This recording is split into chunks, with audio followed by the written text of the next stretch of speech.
कहे न ठंडी सांस में अब भूल वह जलती कहानी, आग हो उर में तभी रग में सजेगा आज पानी।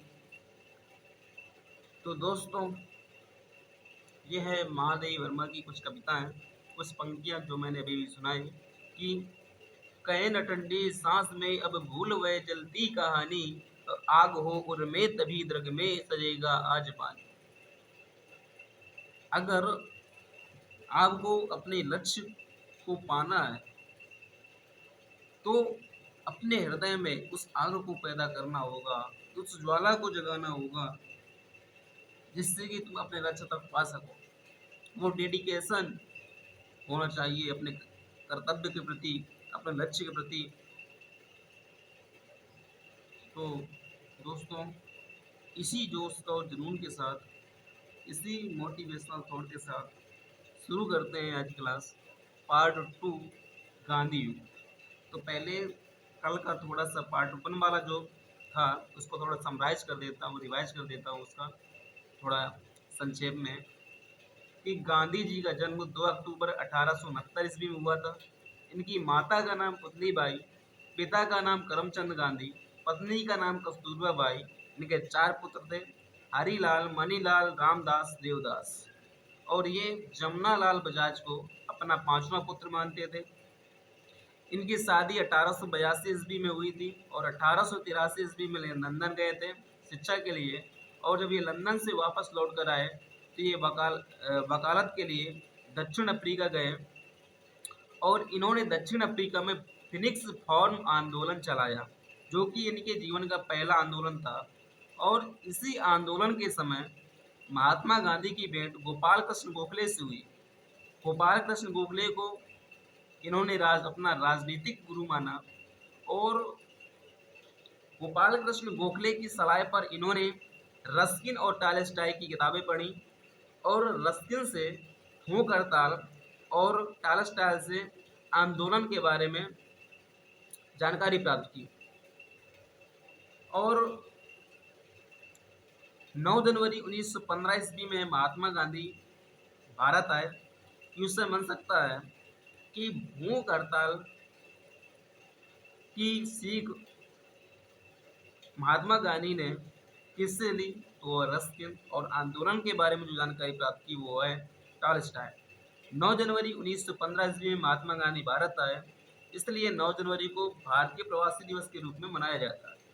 और 1916 ईस्वी में इन्होंने साबरमती आश्रम की स्थापना की थी। 1916 ईस्वी में इन्होंने साबरमती आश्रम की स्थापना की, जिसका खर्च उठाया था अम्बालाल साराभाई ने। और 1916 ईस्वी में कांग्रेस का लखनऊ अधिवेशन भी हुआ था, जहां पर इनकी मुलाकात हुई थी राजकुमार शुक्ल से, जिन्होंने बिहार जाने के लिए इनसे विनती की। लेकिन इन्होंने कहा कि मैं भारत में 1 साल तक स्टूडेंट के रूप में रहूंगा, अर्थात कुछ भी रिएक्शन नहीं करूंगा। 1917 ईस्वी में इन्होंने चंपारण सत्याग्रह चलाया, जिसमें तीन कटिया पद्धति को इन्होंने समाप्त किया था। और 1918 ईस्वी में इन्होंने खेड़ा सत्याग्रह, 1918 ईस्वी में अहमदाबाद मिल मजदूर, और 1919 ईस्वी में रॉलेट एक्ट का विरोध भी किया था इन्होंने, जब रॉलेट एक्ट आया था। और 4 अप्रैल 1919 ईस्वी को जलियांवाला बाग हत्याकांड भी हुआ था। और जो 1919 ईस्वी में रॉलेट एक्ट आया था, उसे बिना अपील, बिना दलित और बिना वकील का कानून भी कहा जाता है। फिर यहाँ पर 13 अप्रैल 1919 ईस्वी को 13 अप्रैल 1919 ईस्वी को जलियांवाला बाग हत्याकांड हुआ था। जलियांवाला बाग हत्याकांड हुआ था। जलियांवाला बाग हत्याकांड हुआ था। और इसके बाद जलियांवाला बाग हत्याकांड से महात्मा गांधी बहुत अधिक दुखी हुए, जिससे दुखित होकर के इन्होंने केसर ए हिंद की उपाधि त्याग दी। किसकी उपाधि त्याग दी? केसर ए हिंद की उपाधि त्याग दी। केसर ए हिंद। महात्मा गांधी ने जलियांवाला बाग हत्याकांड से दुखी होकर के केसर ए हिंद की उपाधि त्याग दी। और इसके बाद महात्मा गांधी ने सोचा कि जिस तरीके से खेड़ा सत्याग्रह, अहमदाबाद मिल मजदूर और ये जैसे सफल होते चले गए हैं, उसी तरह हो सकता है। उन्होंने उन्होंने उसी कोशिश से असहयोग आंदोलन 1920 ईस्वी में चालू कर दिया।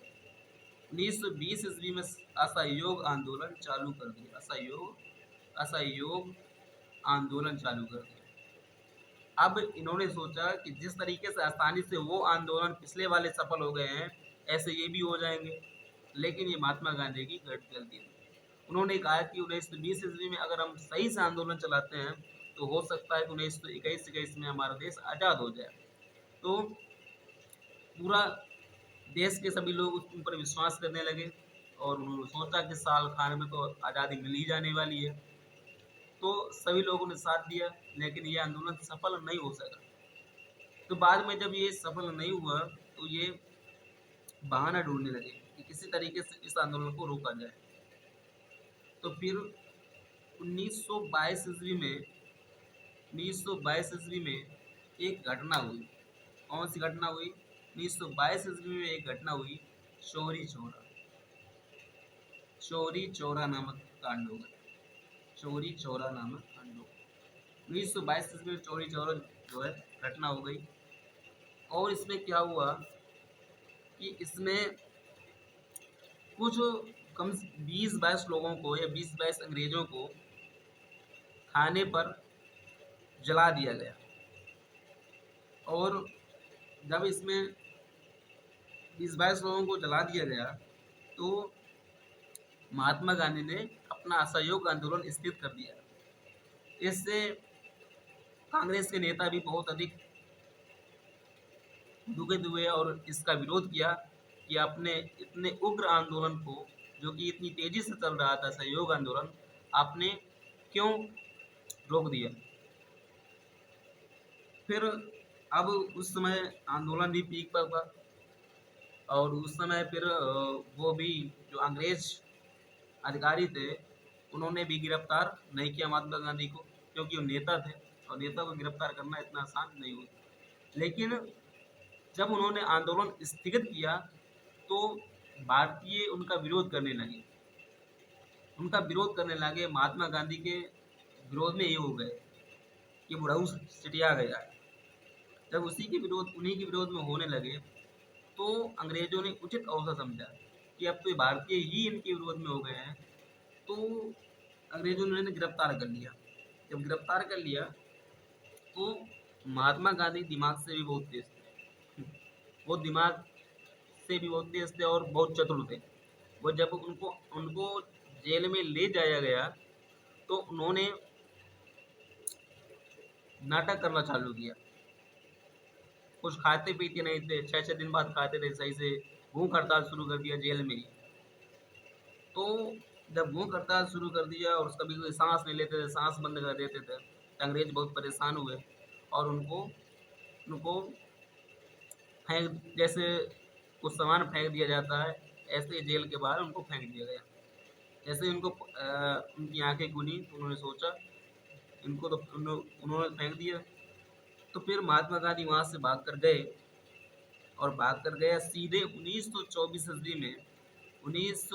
ईस्वी में कांग्रेस के अधिवेशन में अध्यक्ष बन गए। जाकर के कांग्रेस के अधिवेशन में अध्यक्ष बन गए ताकि पूरे देशवासियों को पता चले कि महात्मा गांधी छूट चुके हैं और जल्दी बल्दी अंग्रेज भी उन्हें गिरफ्तार न कर पाए, क्योंकि अगर ऐसे जाते तो हो सकता है अंग्रेज उनको गिरफ्तार कर लेते।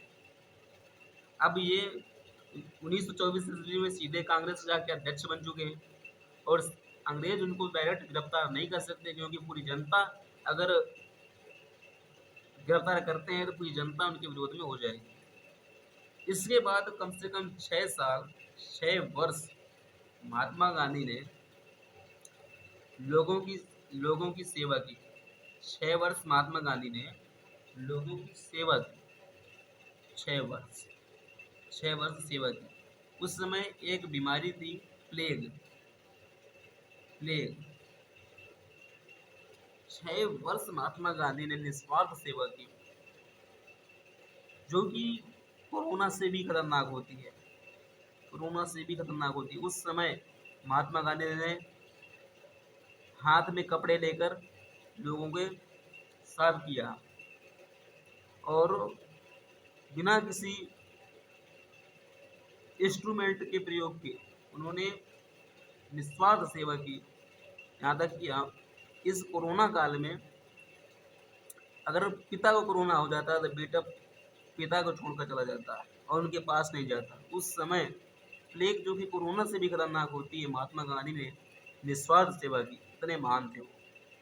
और फिर 6 वर्ष के बाद 1930 ईस्वी में 1930 ईस्वी में इन्होंने चालू किया सविनय अवज्ञा आंदोलन। सविनय अवज्ञा आंदोलन ये सीधे चालू नहीं हुआ था, ये सीधे चालू नहीं हुआ था। पहले पहले डांडी मार्च शुरू किया गया, डांडी मार्च। तो दोस्तों सिर्फ एक क्लास और बची है, एक क्लास में ये गांधी युग पूरा समाप्त हो जाएगा। इस वीडियो में फिलहाल इतना ही, मिलते हैं नेक्स्ट वीडियो में। अगर वीडियो पसंद आए तो लाइक शेयर कमेंट और सब्सक्राइब करना ना भूलिएगा और ज़्यादा से ज़्यादा दोस्तों के साथ शेयर कीजिएगा और सपोर्ट ज़रूर कीजिएगा चैनल को। धन्यवाद।